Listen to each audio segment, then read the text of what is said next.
right. How about that new intro Logan made? Wow. Welcome to the Worldview Financial Report. It is now today, July 11th, 2024. July 11th, 2024. All right, let's talk to our co-host, singular today. Our co-host is Mike Weiner, I think Wes is on another vacation or somewhere. Wes Peters is on another vacation. Or maybe he's not. Do we know where he's at today?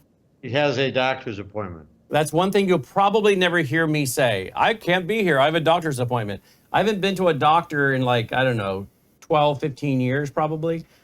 Maybe I shouldn't brag about that because when something terrible happens, I'll have this to play. Like, I never went to the doctor. No wonder.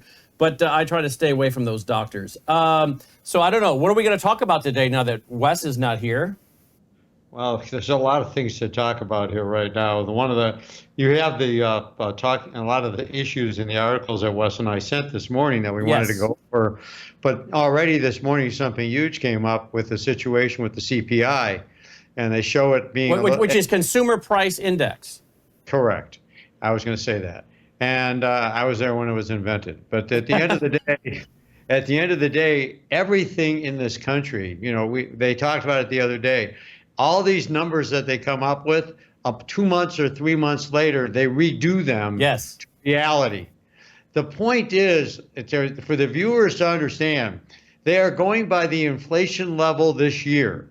So whatever the value or the price of your eggs went up or your milk goes up, it's not going back down the 20% inflation it went up. They just don't want it to go up another 3%. Or another 2%. Congratulations. What have they done? Nothing. They're not bringing it down. So there's a miscommunication and there's a misunderstanding that's done. You got the Federal Reserve playing into Biden's desire to sit back and create a political issue of lowering interest rates before the election.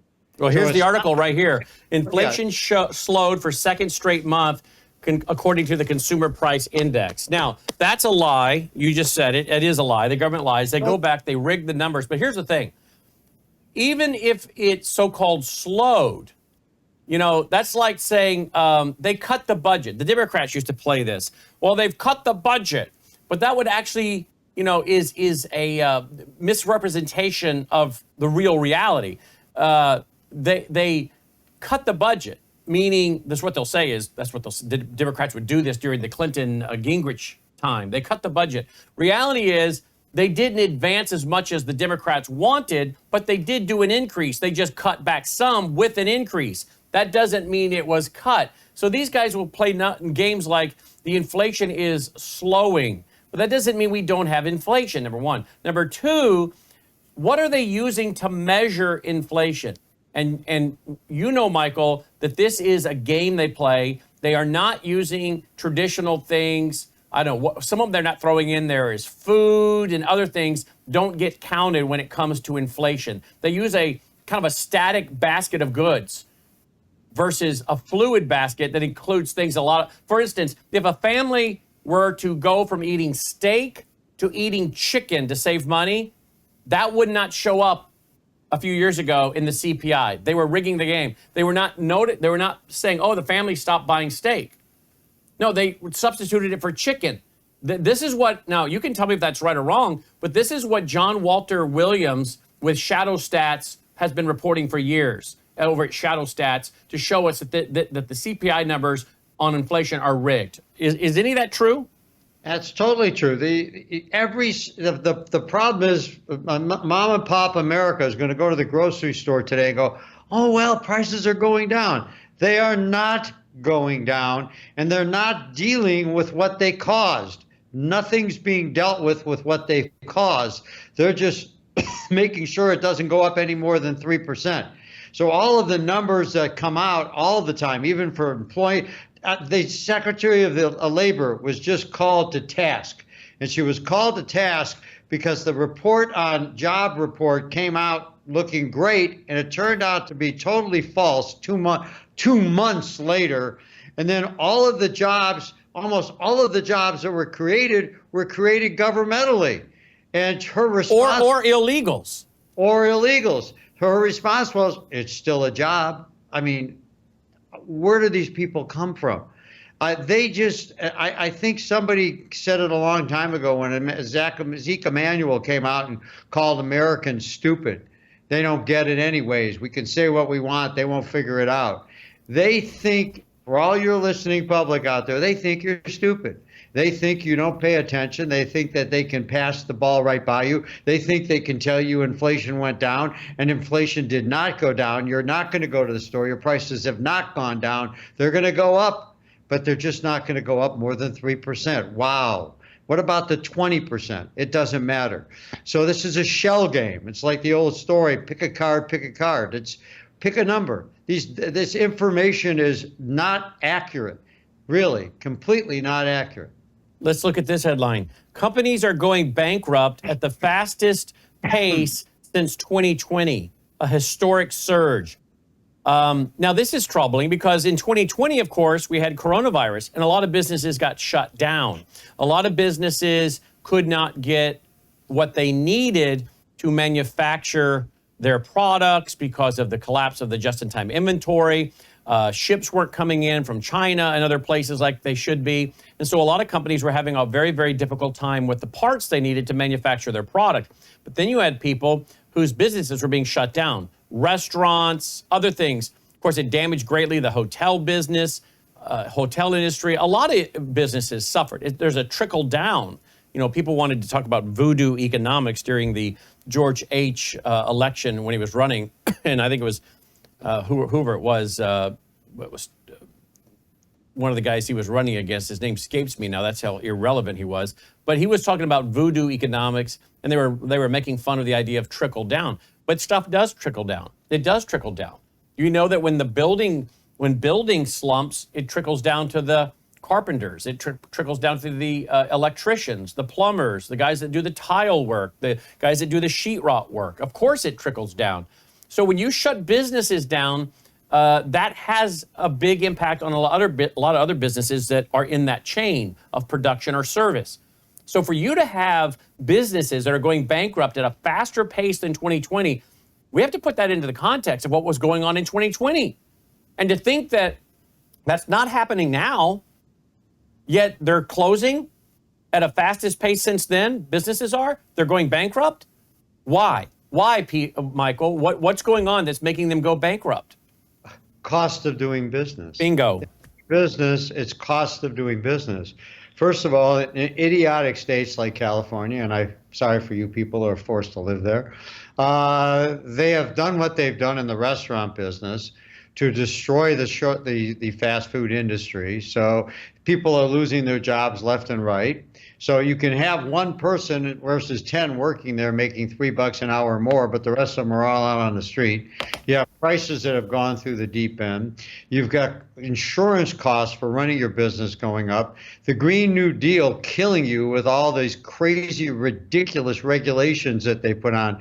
If you want to talk about small business, which is a cornerstone of the country, right around our building right here, there's little restaurants, there's little stores. Those little restaurants and little stores don't make their living off of IBM workers coming in. They make it off the little mom and pop stores in the neighborhood that go to lunch, that go shopping, that come in for little things. And when they go out of business, it trickles down, just like you're saying, Brannon. But they've got those regulations. Biden has put in volumes of regulations with all this insane new Green Deal. As you say, I am as old as Archimedes. So at the end of the day, I can say, here's what I got to say about the Green New Deal. Phooey. Okay? What a bunch of garbage. It's socialism. Who cares about it? They came up with global warming. That didn't work. So now they call it the Green New Deal. I live in Arizona. We put everything out that's green. We don't like anything green. We want it to be brown because that way we don't have to water it. This is absolutely taking over this nation and destroying our economy. The Green New Deal, the regulations, the inflation, the irresponsibility and debt, the amount of cost for these businesses to operate. And the other thing is people working at home. Yeah. People working at home, they're not going out to lunch. They're not going out doing shopping. They're not doing things they normally did. I believe that whole cycle will probably come to a change in the next 10 years because this ain't working. Because to me, going at home and working in your pajamas is not motivating. No, it's Okay. sure not. There is something about being around coworkers. If you have a good environment of coworkers, there's something about being around coworkers. I am more productive when I'm around Logan. Logan's around me. I'm around the guys in the control room. Our graphic guy. There is more productivity. We're more productive than when I stay clustered up somewhere in my office or away from the studio and don't come in. That I'm not as productive. My wife will often say, why do you have to go into the studio? Because I'm more productive around those guys. I don't know. It's just there's just an environment. There's an energy here. There's an excitement here. Of course, we have a very positive workplace. Some people are out there saying, well, I don't have the positive work environment you have, Howse. It's horrible. But okay, I'll give you that. But we have a very positive work environment here, and we feed off of each other, and there's constantly ideas being exchanged. Look at what we just created. Hey, how about doing this? Hey, let's do this. There's constantly ideas. I agree. This whole idea of working from home for a company or corporation, it might work if you're an individual who's not dependent on other people. But if your company is involved in any kind of collaboration or teamwork, I don't know how you can be as effective outside of the office. Well, it's absolutely, there's an electricity. When I started as a stockbroker, the excitement on the floor, that's why you see these movies like Wall Street and all the rest of it. See all these brokers trading and buying and selling for people all around each other. It's because of electricity. Yep. And when I started off as a broker, some of the greatest ideas and sales techniques I've learned was by listening to people around me, because they had some very good ways of explaining and talking to people. Right now, working at home it's fun. It's easy. You save gasoline, I guess, and all that. I guess my better ass, we kill each other if I was home for a period of time. That electricity wouldn't work. Of course, my cats would protect me. They're busy with their coins right now. Yeah, they're playing with gold coins on the carpet. That's correct. So let me go to this one here. 36% in new surveys say they have a side hustle. 36%. Here's the headline. Fewer adults have side hustles than last year, but many who don't think they can live without them. Again, I'm entrepreneurial, and I have birds of a feather flock together, right? So a lot of my friends are entrepreneurial, and many of my friends are involved in multiple income streams. They're involved in lots of different hustles. So I totally get this. But it's interesting that this is an article today, because I've been saying to my listening audience for a while, do you need a new side hustle or a side hustle with all that's going on with the price of gas, groceries, health insurance, car insurance? Everything's going up, right? Energy. Do you need to make some extra income? For some people, an extra $300 a month would be a huge blessing. For some, an extra $1,000 a month. Others can do more. So let me take this opportunity to do a shameless plug here. Take a look at this, folks. One of our sponsors, of course, is Bella Grace. This fits with what we were just talking about. There are folks saying, hey, I can't make it without the side hustle. Well, if you're looking for a side hustle you can do from home, this is it.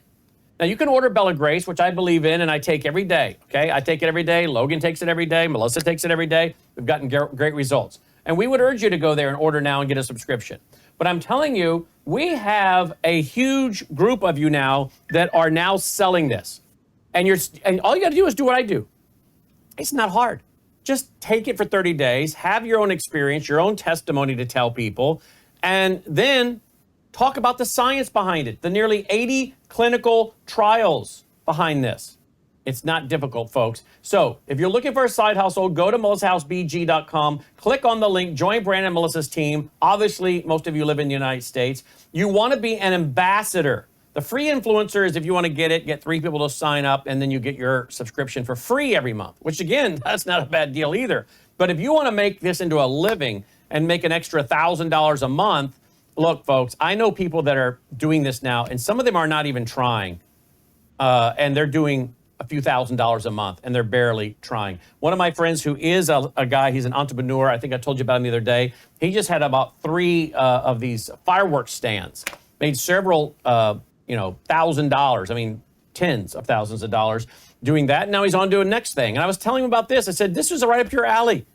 And so he looked into it. He's like, I know the ingredients. I understand collagen. I understand astaxanthin. I understand anti-inflammatories. This is right up my alley. He signed up this week. So, folks, if you're looking for a side hustle and you want to help us at the same time, because, yes, it's not multi-level. It's not multi-level. You don't have to fill up a bunch of legs. But you will be helping us. You'll be helping yourself and helping those that you work with. So consider that, because, again, this new survey right here shows there. Where'd it go? Got to get it back. There it is. 36% in new surveys say they have a side hustle. All right. So there you go. MelissaHouseBG.com. Yes, Mr. Weiner. Thank you, Mr. Howse. In all honesty here, where do you think most of these people are getting their side hustle? You know what the number one place is? Working for Uber and what the other place? They go out and Uber, and they work at night. That's their number one side hustle is Uber? Uber, Grubhub. I mean, they're okay, out people. There. I would say that Bella Grace is a much better side hustle.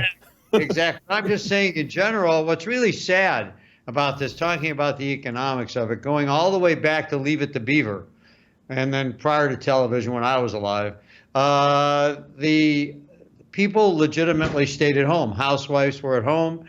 Mothers were at home. There was no such thing as a split, divorced family. People stuck together. How many households have one parent working? Very, very few. I mean, the percentages are usually the opposite direction. And that's all because of the economy. Economy, spending, debt, and greed, and credit cards. And people ran their debt up, and then they're forced to go to work. And this type of a situation has destroyed a lot of the moral fiber of our country. Indeed. And legitimately, this same economic theory is what's going on destroying America. There's legitimately irresponsible financial living is leading to irresponsible lives and immorality, literally. I agree 100%. And I wonder how many people have actually done the work in, pen to paper, what it actually cost for a mother to leave the home and go into work. The cost on the kids, psychologically, the cost on the kids. Now we're different. It's a different scenario if the kids are in school and the mom is going to work and they pretty much leave at the same time and get home pretty much at the same time. That's kind of a mute conversation. Okay, we get that. But there's something to be said for the mother being there when the kids get home, being there when they leave, like I was raised, like so many of us was raised, you were raised. But do these people put pen to paper? By the time mom has to buy work clothes, the outfit that she wears, by the time she has that second car, the maintenance, the fuel, now the money they spend because now she's not home cooking the meal, they pick up. And I know a lot of young couples today that have stopped. They have stopped picking up food because they have found out it is actually cheaper to make the food at home. And a lot of times the food they're making becomes another meal, by the way, that it becomes a second meal. So you make it and you get two meals out of it. People say, oh, groceries are so expensive. Yeah, but a lot of times what you're making, that's two meals. I mean, how often does my wife make lasagna? We don't eat the whole pan of lasagna in one night. That might become lunch the next day. That might become dinner the next night. I mean, I don't care if I get lasagna 2 nights in a row. That's awesome, right? I love it. She'll often say, do you want lasagna tonight or whatever I had last night? I'm like, yeah, it was great. Bring it on, Or she'll save it and then I'll have it 2 days from now, whatever. But by the time you figure buying food that you pick up, a car, gas, the insurance on the car, the clothes, the child care, are they really making money? Are they losing money? It's more than that. I mean, it's really more than that. When I grew up, if my mother was at home, okay, they look at the school system now. One of the biggest problems in America that we see going on is our educational system has been torn to shreds. Our children have a bunch of people running around there in there that have the morality of a turtle. Okay, at the end of the day, if somebody came into my elementary school when I was 8 years old and told me that I could be a little girl, I assure you within 24 hours, my mother would be there, probably with a butcher knife, and my father would be there with a shotgun trying to find the person who did that.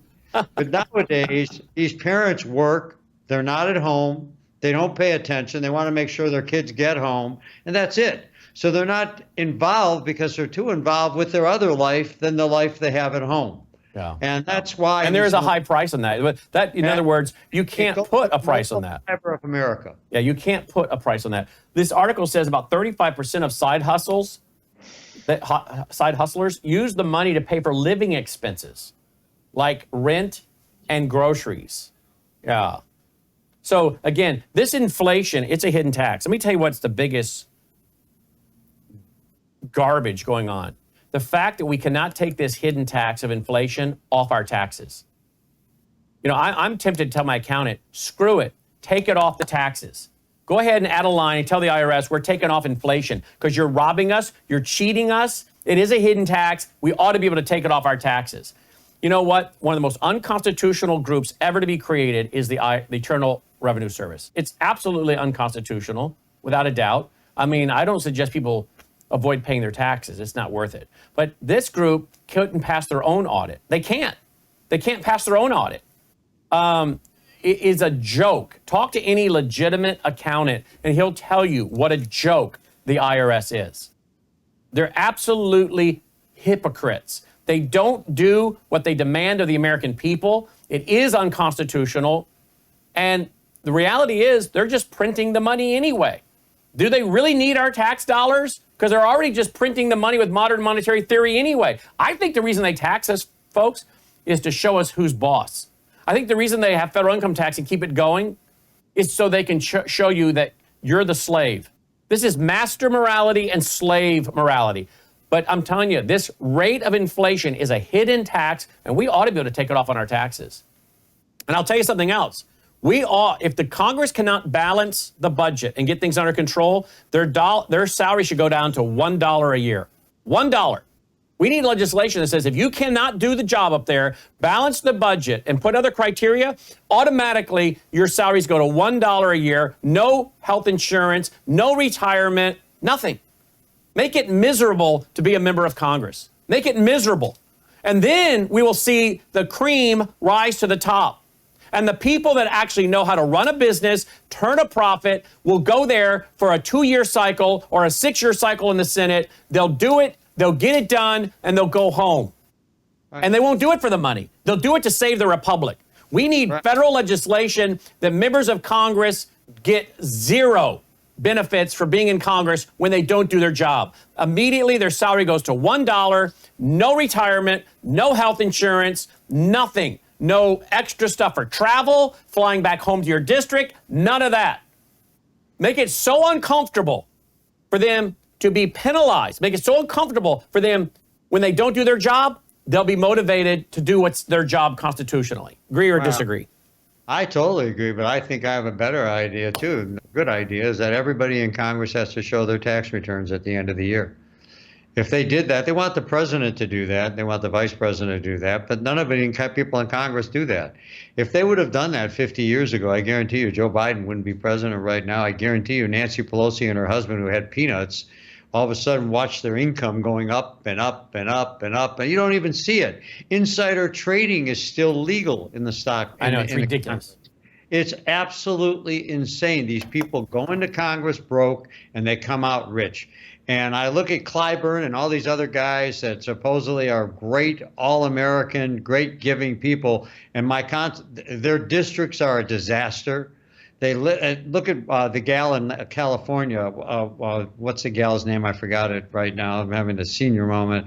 But she is legitimately started off as a Watts housewife, and now she lives in an $8 million home. She works in Congress. Where the heck? I mean, her and her husband hooked up to all kinds of crazy. She's a screamer that was talking about Trump all the time. You probably know who I'm talking about. Yeah. You're Nancy Waters, Maxine Waters. Waters. She was broke. She comes in there and wants to do the right thing. And as soon as she's there, she's living in a $6 million home. Her husband's been an investigator for fraud 3 different times. Where did they get all this money? They got it from graft within their jobs. That's what I believe. Look at this headline. NVIDIA leads NASDAQ and S&P 500 to record high closes. Doesn't this go to what you were saying the other day? That the S&P and NASDAQ, people use that to say how great the economy is. It's only 4 or 5 major companies that are doing this. Correct. There's only 4 or 5 majors, maybe 7. And then it switches. They ping pong between each other. This one, Apple, next day Google, next day this one. And all the rest of them are doing terrible. And some of these funds that you look at are just horrendous. And legitimately, some of the people don't even look at what their funds are investing in because you might be investing in China and you don't even know it. The stock market is totally skewed, and legitimately, all of these companies like NVIDIA, like Google, like Amazon, all of them, Microsoft, they just ping pong off each other, and they're pulling the market up, and that's not going to last. Right. And right now, we're heading in, based on what happened today, Brandon, we're heading into a recession. A lot of smart people see it. It's going to be in Trump's lap. He'll know how to deal with it, because the way Trump will deal with it is called deregulate. If you deregulate, move all these regulations off these small businesses, start cutting back in all those areas, business can operate effectively. But right now that's not going to happen until we can, and we've got to try to make it over the next 6 months. Indeed. To get that free packet of information on gold and silver and putting gold into your IRA. Putting gold into your IRA, 602-558-8585, 602-558-8585. I want to show you guys an article that's over at worldviewreport.com today. If you go there, let's see, here it is, worldviewreport.com, your daily aggregated news site, right? Worldviewreport.com, there it is, all right. Here is the article. All your stocks and bonds can be taken, it's an expose article. All your stocks and bonds can be taken with total legal certainty in the next financial collapse. And he's right. This is all based on the big picture, released an interview with Webb, whatever his first name was. Oh, these pop-ups. But you guys remember the Great Taking? The Great Taking, we've talked about it here for months. But this is legit. They can literally take it all from you it was David Rogers Webb. They can take it all from you. This is exactly what we were talking about, the small print, Michael. And here people have the majority of their life savings, the majority of their retirement in their IRA, sitting there completely vulnerable to being stolen by the federal government. I have no clue why people do that, how they can sleep at night. I don't have an IRA. I told the financial planner to go pound sand when I was 19, 20 years old. I'm like, no. He's like, well, look at what you can make by the time you're 50. I'm like, yeah, and you could lose it all. But look what I could make if I invest it myself, build it myself, right? And I don't want to, I said, I believe they're going to take my money and give me a paper IOU. He's like, where are you getting this? I said, Larry Burkett. You know, if you remember Larry Burkett, the financial guy. I said, I'm not doing it. He thought I was crazy. I'm telling you, it's not crazy. And now David Webb, who was big time in the investment field and world, knows this is what they're preparing to do. They're going to tokenize your stuff, take it from you, put it on their great ledger, and it's going to be the great taking. So why people don't want to take a percentage, just a percentage of that IRA and put it into gold, where it's actually physical gold in a depository that's insured, is beyond me. I have no clue. I don't know how people sleep at night. Well, central banks all around the world, which the country's banks, and banks are buying gold like crazy. They're hedging themselves against what they see coming. Of course they are. The smartest group out there right now are the BRICS. The BRICS nation, which is Brazil, Russia, India, China, South Africa, and now 97 of our friends, legitimately want to take over and beat the World Bank and become the world reserve currency. And guess what? Based on Donald Duck in the White House, they're winning. They are destroying, they're tearing us up. Today, one of the articles that we have here is about how the BRICS nation are warning the G7, don't mess around with Russia's money, because if you do, we're going to hammer you with the European Union and we're not going to buy your debt. That's right. So they're empowered right now. They're showing you their muscle. Buy gold to protect yourself, not to make money. Look at this, the largest financial crime story in history, a global scheme to seize all the world's securities in a financial collapse. The scheme is made possible by the fact that everyone's stock and bonds have been secretly used as collateral on financial contracts called derivatives. Not once, but 10 times over. This covert use of the client assets collateral enabled the creation of a financial bubble, the likes of which the world has never seen. This has been done without anyone's permission, without paying anyone a fee for using your stocks as collateral on the people's trades. And when it collapses, folks, you're toast. That's our broadcast for today. People have been forewarned. We don't give financial advice. We give financial opinion. Do your own due diligence. Take care.